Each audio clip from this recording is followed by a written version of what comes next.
you who maybe don't feel comfortable attending quite yet or can't make it, we'll have some snippets, the best of our first post-COVID field trip. So if you want more information, we certainly have a lot of this posted on Facebook, so check in there. So I'm going to get, yeah. Ah, all right. Okay.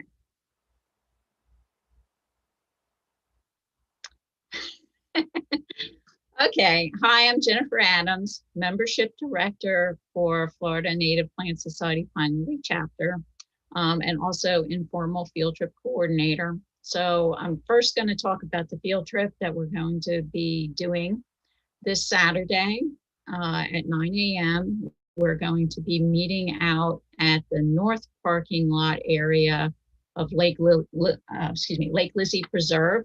So that would be 6810 Midland Drive. So again, 9 a.m. We will be socially distancing and wearing masks during this hike. So come prepared, as well as with, water, sunscreen, bug spray, the usual for a hike in Florida. We will be filming parts of the hike as well. So for those of you who can't attend or don't feel comfortable quite yet going on a hike with other folks, you will be able to sort of see the experience of our first post-COVID hike. And there's more information out on Facebook if you want to look at that there. So let me start sharing my screen on light pollution. And we'll go from the beginning. Should take a minute. All right. Looking good. Okay. So as Valerie mentioned, I'm actually an economist by training.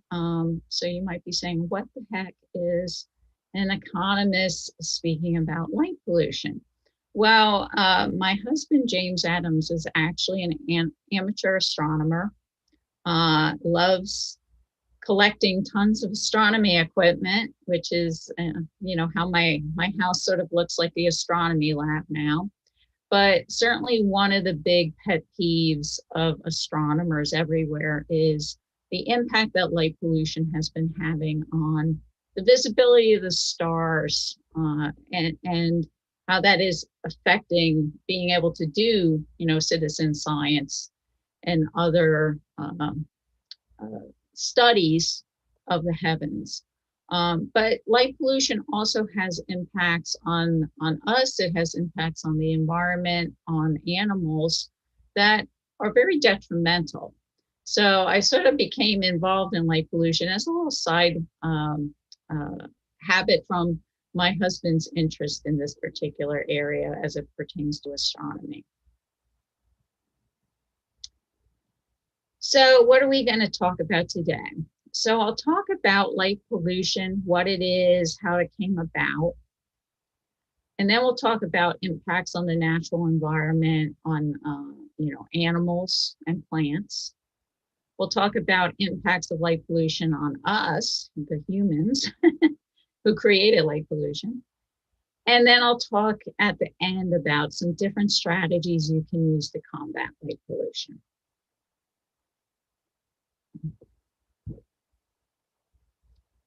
So when you think about it, for most of human history, fire essentially was the artificial light, right? We woke up with the sun and then went to bed at sundown with very minimal, at best, lighting driven by fire or candles or, oil lamps based on, let's say, animal oil or plant resins. However, within the last 200 years or so, we've, through science and technology, innovation, we've managed to become much more efficient at bringing light into our homes as well as out into our public spaces. So as I mentioned, for most of human history, we've really had no light pollution effectively. We were, candle and oil lamp driven people.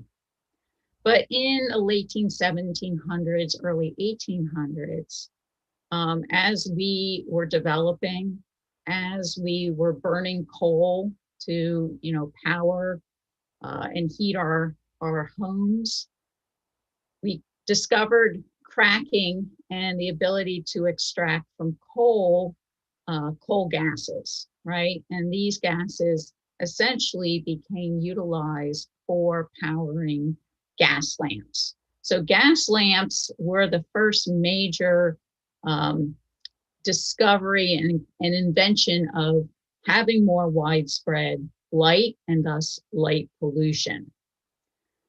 For many years, gas lamps, reigned supreme, right? They started over in the European cities and then came over to the major US cities. And just because of the efficiency, right, with gas, you really had it clustered in cities, right? Rural areas did not have gas as a power source, right, or as a lighting source. They still relied mainly on kerosene for driving light or generating lighting.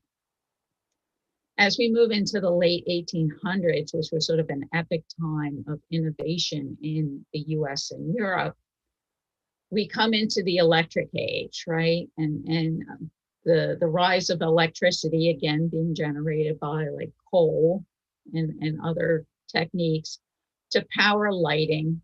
And we have the invention of the light bulb by Thomas Edison. And incandescent lighting becomes the more efficient way to light both inside our homes as well as externally and in street lighting. Later in the 1800s, going into the early 1900s, you also have the rise of what's called sodium lighting. That's Na, sodium. And those lights were mainly being used for street lights. They were incredibly bright lights, not really suitable for indoor use, but you have street lighting becoming, transitioning from gas now to sodium. Around 1936, the US passed the Rural Electrification Act, which was launched to basically extend the electricity grid to farms and other rural areas. Sort of surprising to know that only in like 1925, about only half of US households actually had power driven by electricity. Everybody else was sort of off the grid using some other means to power and light their homes and businesses. So obviously, the technology changed to get us to, quote, better lighting, and then the move to expand the electricity grid just sets up the stage for, oh great, now we're going to have even more lights out there in the world. In the 1940s, 50s, 60s is sort of the era when fluorescent lighting comes into play.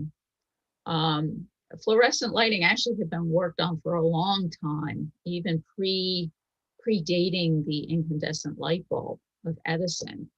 But it never, while you could do it in theory, in the sense of trying to make it a commercially viable product, it took till much later in development before that took hold. So you see office buildings and schools, stores moving to fluorescent lighting as a very efficient way of sort of mass lighting these big spaces. You also see fluorescence making an appearance in street lights. Later in like the 1990s to early 2000s, we get into compact fluorescence, right? Most people did not really have fluorescence in their homes, with the exception of, let's say, kitchen lighting and then laundry room lighting. It just wasn't the most attractive lighting to have in your house. But with compact fluorescence, you sort of got the benefit of extreme efficiency of the light, now combined in something that was much more portable and usable in traditional fixtures like a lamp. In the 2000s, we move into the era where we are now, where LED is sort of reigning supreme, right? And LED, light emitting diodes, had been underdeveloped for development for a long period of time. But the kicker was, it was like the colored light emitting diodes were sort of the ones developed first, right? I think green was the first one that was invented, and then closely followed by like red, right? So unless you like Christmas coloring in your house, it wasn't exactly very useful at that time. You saw light emitting diodes being used in like traffic lights, to sort of improve the efficiency and just the visibility of traffic lights. In the 2000s, you get to where we are developing a white light emitting diode, and that fundamentally changes things, right? Because white light is the light that we're using here in this office to film this presentation. It's essentially much more useful in our households and our offices. So we've now moved to now an even more efficient form of light bulb.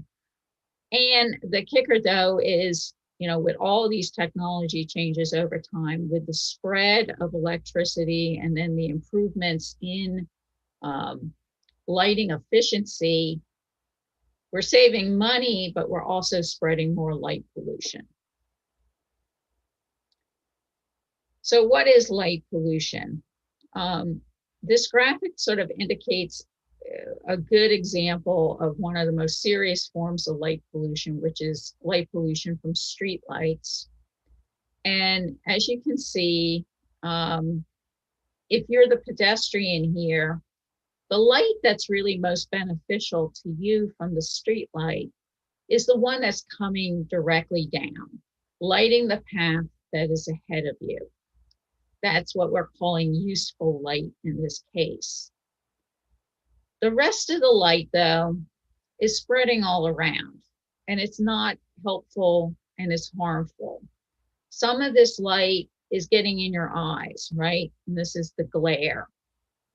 Some of the light is reflecting off various surfaces. It's going up into the sky. It's going into the neighbor's windows at night. This is the sky glow, right? And this is really one of the fundamental sources of light pollution that is, causing a lot of grief for astronomers. Only about 40% of traditional street lighting is really this useful lighting. The other 60% generates light pollution and is effectively wasted, right? So from an energy standpoint, when you think about, well, great, we're lighting all these places, but we're actually not really getting effective light.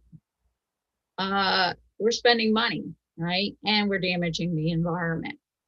So this is from the International Dark Sky Association. When you think about residential electricity use, about 13% of residential electricity use is being used for outdoor lighting. A lot of that's being wasted. It's going up in sky glow. It's not, people are not outside doing anything. So who is actually benefiting from the light if your carriage lights outside are on all the time? We're spending about 15 million tons of we're emitting 15 million tons of CO2s in order to power that residential lighting. If 35% or so of that is ending up being wasted, we're losing about $3 billion or $10 per person in the US every year because of inefficient, wasteful lighting. As I mentioned, LEDs are the hot new thing. And there's some pros and cons to LEDs. They're super energy efficient. So they have a 90% energy efficiency rate. So 100% is obviously perfection, right? And that would be basically all the energy that goes to power the bulb would then be emitted as light with no heat. So 90% efficiency means 90% of the, let's say, electricity being used generates light with only 10% being used to generate heat from the bulb. Compare that to incandescent bulbs, they only have about a 10% efficiency. So most of the energy being consumed in traditional lighting incandescent bulbs is heat, as you well know if you try to touch a bulb, an old light bulb after it's been on a while. The trade-off between incandescent and LED is about a factor of 10. So in terms of wattage, right, with wattage being energy being used. So a traditional 60-watt incandescent light bulb would be equivalent to a 6-watt LED in terms of the light quality being generated, but obviously the LED is just that much more efficient. What are the pros and cons of LEDs? Well, from a light pollution perspective, you could say, all right, we've invented this incredibly efficient light bulb. If utilities, if municipalities want to take advantage of that in street lighting in particular, they're going to have to convert out street lights from the old fluorescent lighting or sodium lighting to the new LED.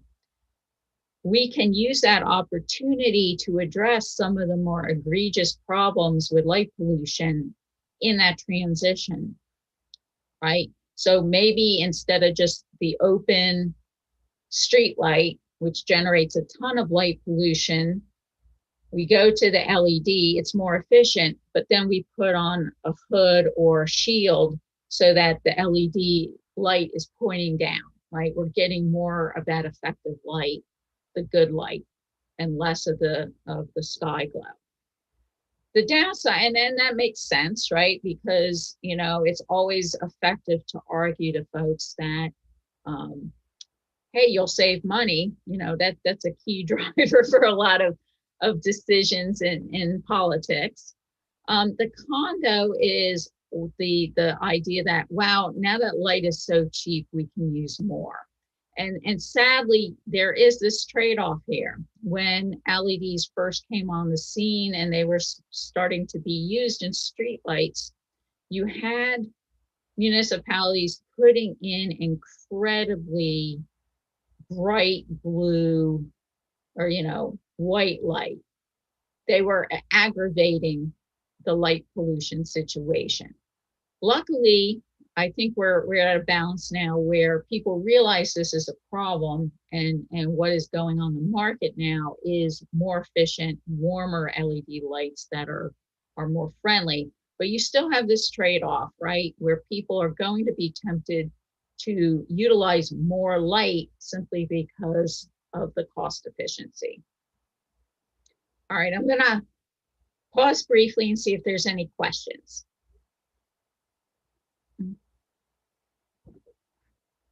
Okay. There are no questions in the chat so far. All right. So we'll talk now about environmental and health impacts. And we've all sort of been in this situation here. Light trespass, where, our neighbor's light or the street light is shining in our bedroom window at the most inconvenient time. And that's certainly one of the big impacts of light pollution on us as humans.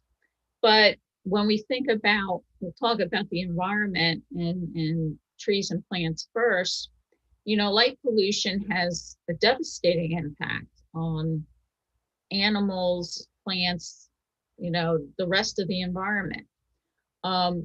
Plants live by photosynthesis, right? They're relying on sunlight to convert to energy.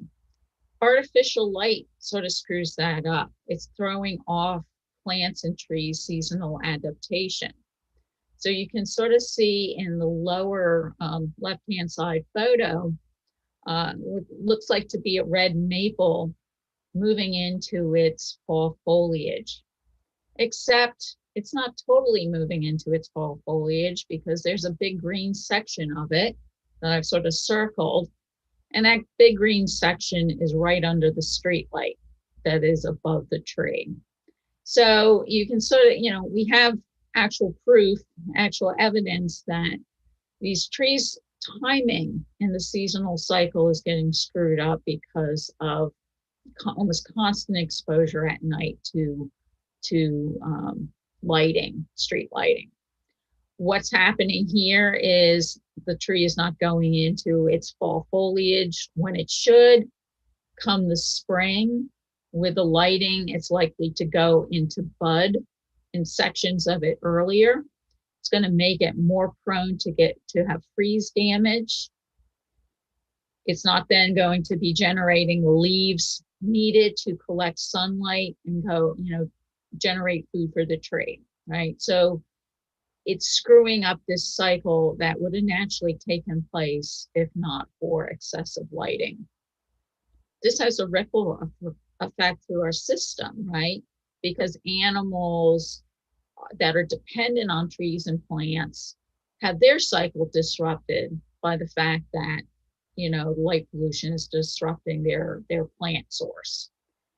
And then it cycles back around because, as we'll find out, some of those insects, animals, birds are themselves going to be directly impacted by light pollution, which then hinders their ability to service the trees and plants as a pollinator or to disperse seeds. So it's sort of a very vicious cycle with many different cogs in the wheel being impacted by light pollution. Insects in particular are vulnerable. We've had, a lot of die-off and issues with insects in the environment. A lot of that's due to, the usual suspects: habitat loss, pesticide use, invasive other species, and climate change. But light pollution also plays a role. If we have too much light pollution in the environment, it's affecting the migration of insects, how they move around, how they forage for food, how they reproduce, are they predated upon or not. This, as I said, ripples through the rest of the cycle. So animals that are dependent on the insects are impacted. The plants that are dependent on insects as pollinators are also threatened. We can help, mitigate some of these effects ourselves in our environment by trying to adopt friendly lighting processes, which I'll talk about later. But one of the ones that you'll see touted widely is using what's called bug-friendly bulbs or warmer LED lights. These lights are less attractive. They don't distort insects' natural environment as much. Birds are also severely impacted by artificial lights, particularly on their migratory schedules, right? So causing them to either move into migration too early or to stay too late, which then disrupts their breeding cycle and nesting. Birds and other animals we know have the ability to navigate in some way by moonlight and by starlight. So not having the ability to sort of see that has an impact on their ability to find their way. So birds in particular have found themselves off course in cities, in very highly lit areas, office buildings that never seem to turn their lights off. And they get disoriented, they run into buildings and windows, and we have, a massive amount, millions of birds every year being killed because they're striking into things because they're disoriented. Migratory shorebirds are also very susceptible to problems around beach lighting, right? So too much lights at the beach means their areas are sort of being intruded upon by humans, making them more susceptible to predation. Birds don't want to be in that area. So you see birds moving away from highly lit beach areas. One of the species that we're most aware of being impacted by light pollution is obviously sea turtles, particularly here in Florida. Lighting on beaches can deter female turtles from nesting or making them choose poor places to lay their eggs, thus leading to higher risk of predation, lower survival rate on their hatchlings. Hatchlings in particular are vulnerable to light pollution. So when the babies come out of the nest, they're conditioned to go to the light, right? Because in nature, right, pre-light pollution days, right, the brightest thing in the sky would be the moon. And the moon would be sort of shining off the sea. So the hatchlings would want to head towards the ocean, right? Highest possibility for survival. With artificial lighting on our beaches, sadly, hatchlings are now heading towards the light at the motel, right? Or the Holiday Inn.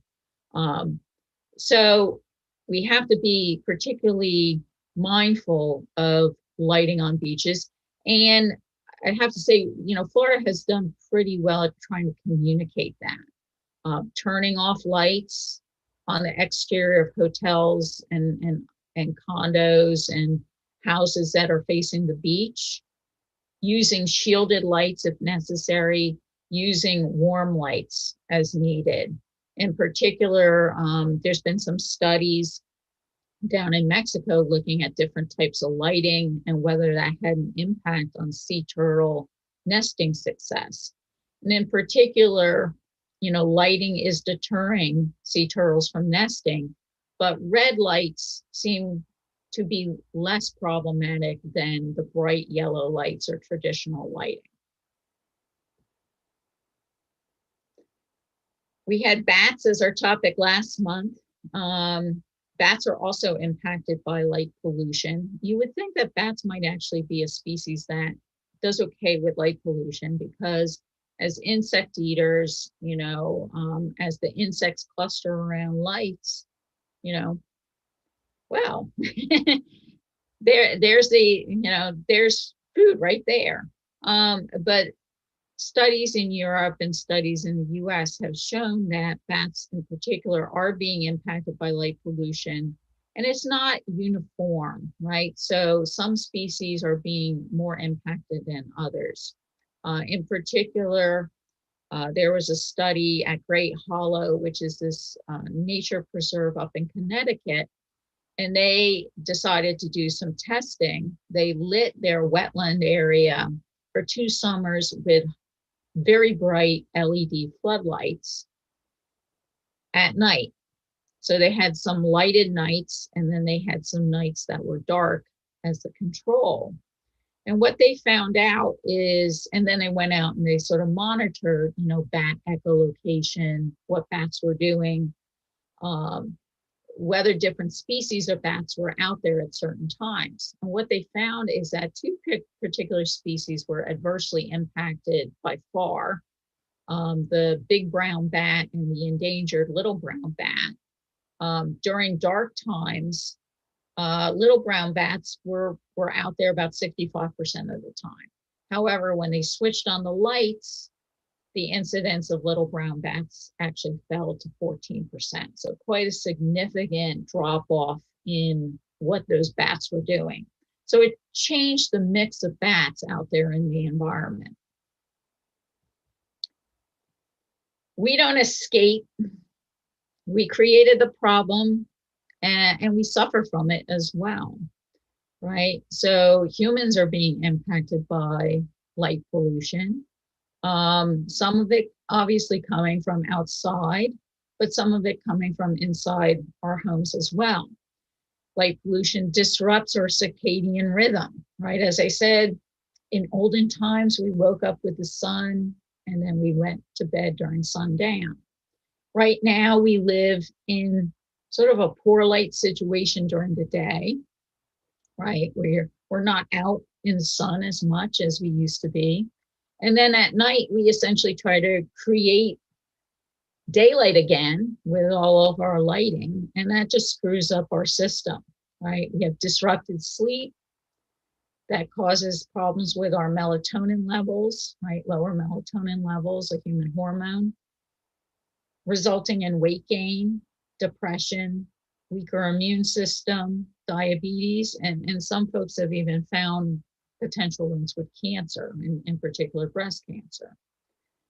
When you think back to like how humans slept prior to us really having intense indoor lighting, there's been some studies of it. A historian in particular at Virginia Polytechnic went back and looked at people's journals, the chronicles that they had of what they would do at night, and found that people pre-light pollution era actually had sort of two sleep cycles. They would go to bed early, sleep for about 4 hours, and then have a brief period of wakefulness, which would be between 1 to 3 hours.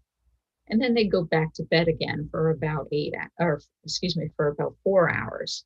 So if you're going to sleep, waking up, and then going back to sleep, that's not actually unheard of, as long as you're really trying to get a good 8 deep hours in. The cycle is actually pretty consistent with sort of our pre-light pollution times. And they've actually taken volunteers, put them in an environment where there is no at night light pollution that they're exposed to, and pretty much people start to return to more of this sort of two-phase sleep cycle. All right, I'm going to pause here and see if there's any questions before we talk about what we can do. There aren't any questions in the chat currently. I hope people will post them in the chat if they do have them. Okay. So light pollution. Yes, it is a problem, particularly on the East Coast of the US. All right, so street lighting. As I mentioned, for a lot of us, street lighting is one of the biggest issues out there in terms of generating light pollution, particularly that astronomers despise. What can you do to help mitigate the street light pollution problem? First, all of this is, work with your electric utility and or community HOA to help move away from excessive street lighting. The first thing you can do is, if you have a street light that you are just like, this thing is way too bright, it is just horrible, contact your utility and tell them, hey, I can't get to sleep at night. This light is just driving me crazy. Can you come out and can you dim that down? And they will do that, right? Because it is a public health issue. You have light trespass. Talk particularly with the HOA or your community about ways to transition your old street lights that generate glare and sky glow to newer dark sky friendly covered LEDs that are warm bulbs, right? So you can sort of see over on the left a picture that Duke Energy is using to sort of tout what they're doing in St. Petersburg. So you have a newer fixture. Note that it is just focused downward. The light is on the ground. It's not up in the air. And it probably could be warmer than it is. It looks a little blue to me, but that is sort of more what you're looking for. What you're trying to avoid is just those globe street lights where the light's just all over the place. So talk with your HOA, talk with your community about ways to do that. Now, this may be something, obviously, because it involves cost, people may be hesitant to do. Some ideas there is, it doesn't have to all be done at once. Maybe we'll do a trial of some different ideas, right? Maybe there's a cul-de-sac in your community where you can put in some different options and sort of see how people respond to it. I know, like, particularly some of the communities out west in Arizona, like Flagstaff, Tucson, and so forth, when they were going into adopting some different night sky friendly lighting features, that's what they did. They sort of did sort of demo projects. And then they had the community come out and rate what they thought about the different lighting features. And across the board, pretty much people are like, we want warmer street lights. So none of this bright blue, white light stuff. Um, can you dim the street lights? So this is something that the Duke Energy is also doing, is as the night progresses, there's less need for the street light. People are home. They're not driving around usually, right? So at some point that light dims and then it shuts off. Now you're going to have people who are going to be very anti some of this stuff, right? Because they view outside lighting, street lighting, as a safety issue, right? So they're going to say, I want the brightest light out there because it keeps the burglars away, it keeps the car thieves away.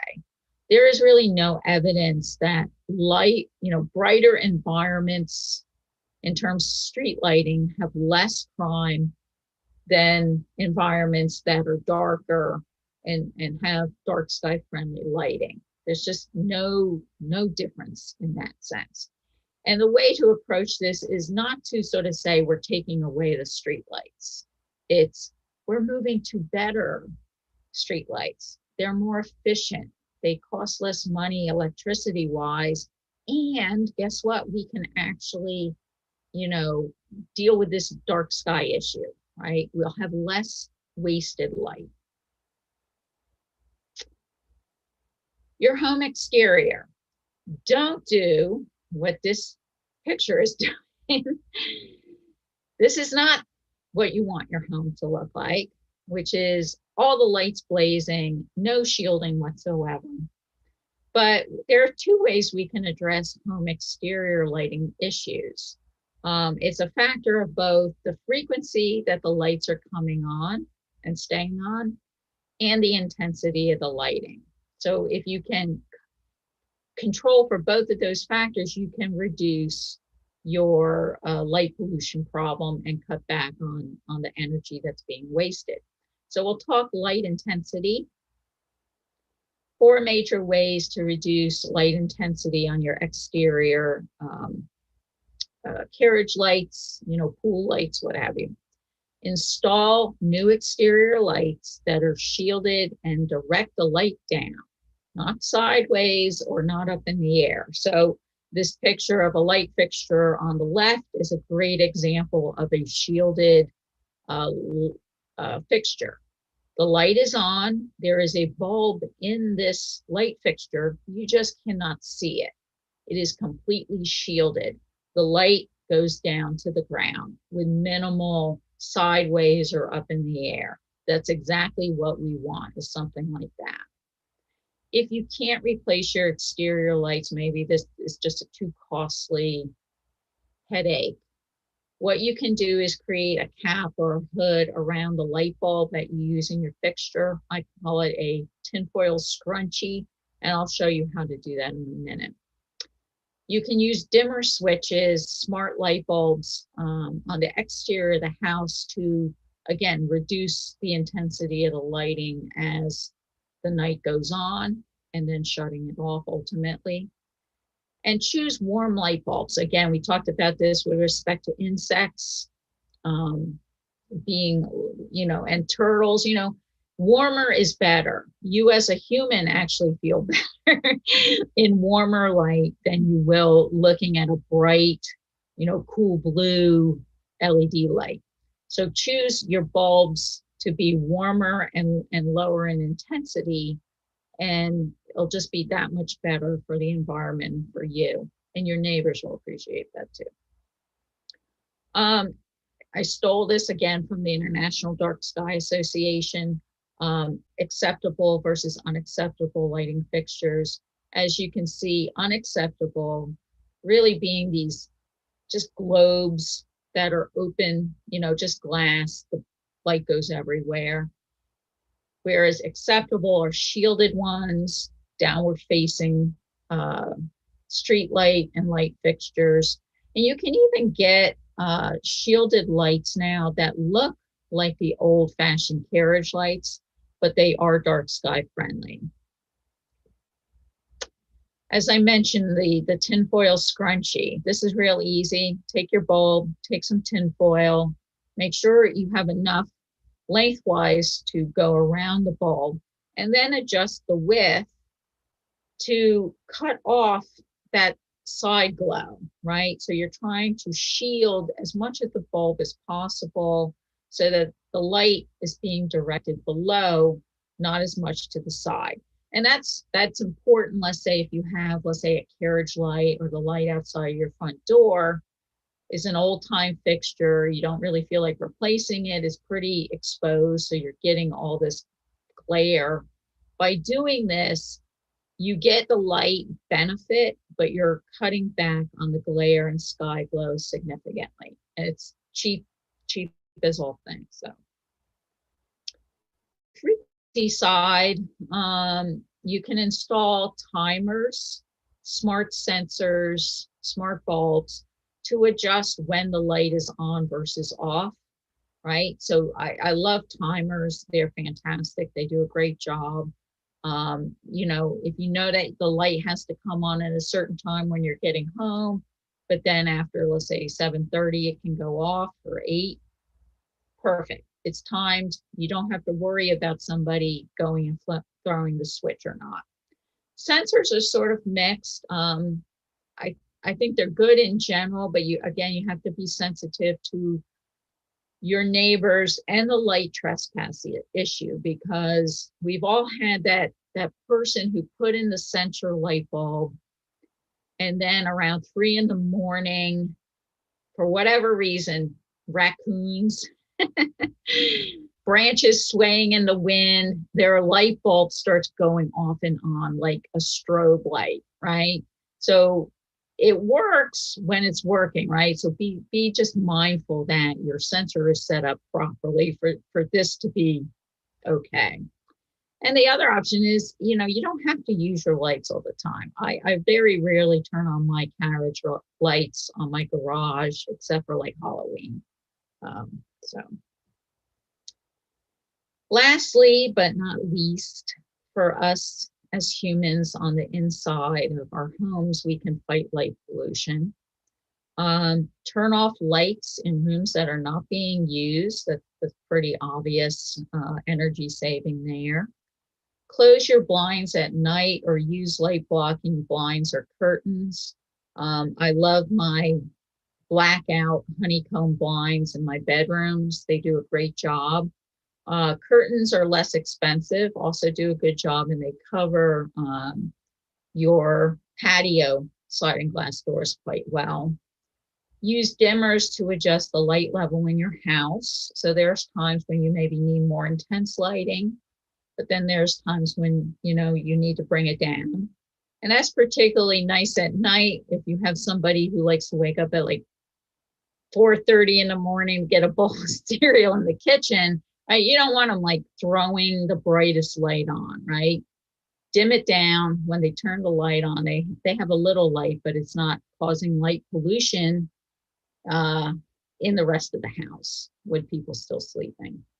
Layer your lighting. Very important. Don't just rely on like the overhead ceiling light fixture, right? If that's the only light in the room, there's a real temptation to put the brightest darn bulb in there. Bad, right? You're going to just give yourself massive headaches with that. Put warmer, dimmer light, and then use task lighting to illuminate those specific things that you want to work on. So you can have, you know, a dim light overhead, you have your bedside table with a lamp, or like here, I have my ring light and my little office light on the side, right? That's much more effective, and it gives it for you as a person, you're not going to feel nauseous about it, right? It's not going to give you that headache that you get, especially with bright lights. Warm lighting, as I just mentioned, avoid, if you can, cool blue light fixtures of before bed. And we all know this, but of course we don't do it, right? Avoid watching too much TV, putting away the computer, putting away the iPhone. That blue light emission can impact your sleep. So give yourself maybe an hour to wind down. And if you find those annoying little micro lights out there, you know, the smoke detector one and the power strip and the iPad charging light, cover them up either with electrical tape or maybe drape, cloth over them. That will help significantly and you won't be focusing on it at night. All right. So that is it. And I'll take, if there's any questions, feel free. Yes. So Taylor says, not sure if you're going to touch on this or have already, but another thing you can do is to either discontinue landscape lights or to use those that turn off. Yeah, that's another feature that is sort of, I would say, unique to warmer locations like Florida, Arizona, and California is the landscape lighting. Yeah, definitely want to try to put that on timers and maybe change the type of bulbs you're using. She also points out that Dr. Craig Hugel says in his book, The Nature of Plants, the foliage of trees grown in continuous lighting may be more susceptible to air pollution and water stress during the growing season because the stomatal pores in leaves and green stems remain open at night. Interesting. There are no currently any other questions in the chat. Well, if there's no other questions, as I'll say, another reminder, right? Field trip this weekend on Saturday, Lake Lizzie Preserve, North Loop. I don't know if you want to say anything about registering for the Florida Native Plant Society annual meeting.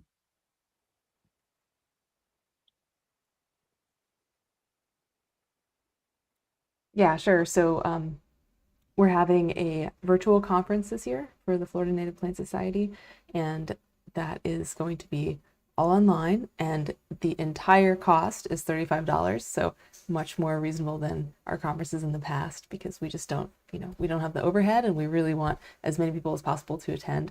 It's also free for students. So if you're a student, you can register for free, and I'm going to put a link in the chat for everyone to visit. If you just go to our website, fnps.org, and hover over the events, click it, and then annual conference. Here is the registration link. And I'm the tech support for this conference, so I'm hoping it all goes really well, and we have a great lineup of speakers. So if you like the Pine Lily presentations, if you like the lunch and learns, you're gonna love the conference. So please register. And thank you everyone for coming to this this March meeting of the Florida Native Plant Society Pine Lily chapter. We were really happy you attended. All right, folks.